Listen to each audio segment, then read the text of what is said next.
जय महाराष्ट्र. आपण बघू शकता डी.वाय. पाटील मंदिर गेटकडे पब्लिक आहे. डी.वाय. पाटील मॅनेजमेंटचा काहीच रिस्पॉन्स नाही आहे यांच्याकडून. हां, ही खरी गोष्ट आहे. काय होत नाही आहे, भेटत पण नाही तिकीट.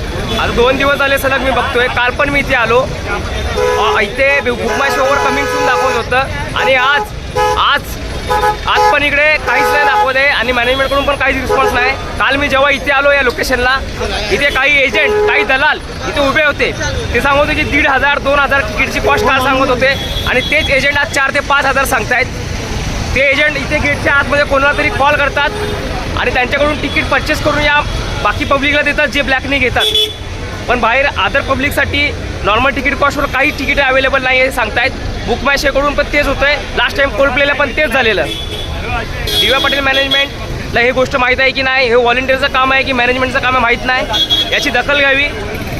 अन्यथा इथे जे पण काही दुसरे मॅचेस होतील त्याचे कॉम्प्लिमेंटरी तिकीट्स वाटले तरी पब्लिक इकडे मॅच बघायला येणार नाही. हे तर तुम्ही फक्त TRPसाठी पब्लिक बोलवता फ्री तिकीट्स देऊ आणि मेन इव्हेंटला जर तुम्ही इंडियाच्या पब्लिकला जर इंडियासाठी मॅच बघण्यासाठी तुम्ही जर एंट्री देत नसाल हे चुकीचं आहे. ही पोस्ट मी व्हायरल करणार ही तुमची सगळ्या ऑफिशियल पेजेसला टॅग करून. बाकी बघा तुम्ही.